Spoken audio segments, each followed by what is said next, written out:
So hi everyone, welcome back to my channel. It's me Ann Stuff, and for today's video, I'm gonna show you how to change quickly your profile picture sa iyong YouTube channel.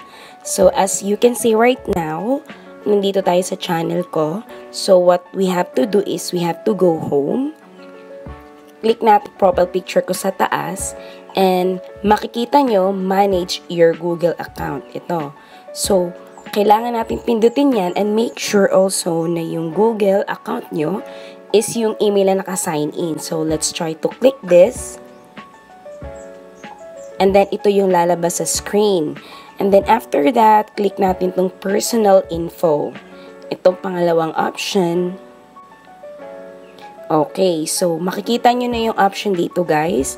Pati yung picture na gusto nyong palitan. So, meron dyan name, birthday, gender. It's up to you kung may gusto kayong i-update sa iyong Google account. So, kasi picture naman yung i-change natin. So, click natin to. So, click select profile picture. And then, since meron na akong picture sa library ko or sa gallery, click natin yung choose from photos. So, lalabas yung all photos. Yan. So, yan. Pipili ka lang ng gusto mong i-change. Tapos, pag may napili ka na, click choose.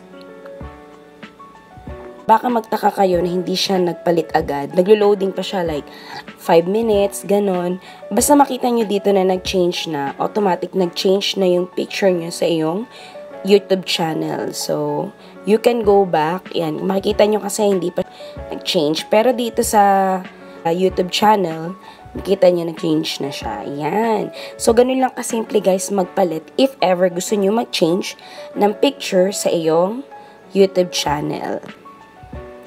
And before my video ends, I would like to promote Mr. Jano Coronel's YouTube channel. So, let's support small YouTuber guys, katulad ko sa mga sumuporta sa akin. Sana supportahan din natin si Mr. Jano. Meron siya mga video dyan na pwede nating mapanood. And if you want to support him, you can subscribe to his channel. Thank you so much for joining on my video today and see you on my next video. If hindi ka pa nakasubscribe, don't forget to like, share, and subscribe. Bye-bye!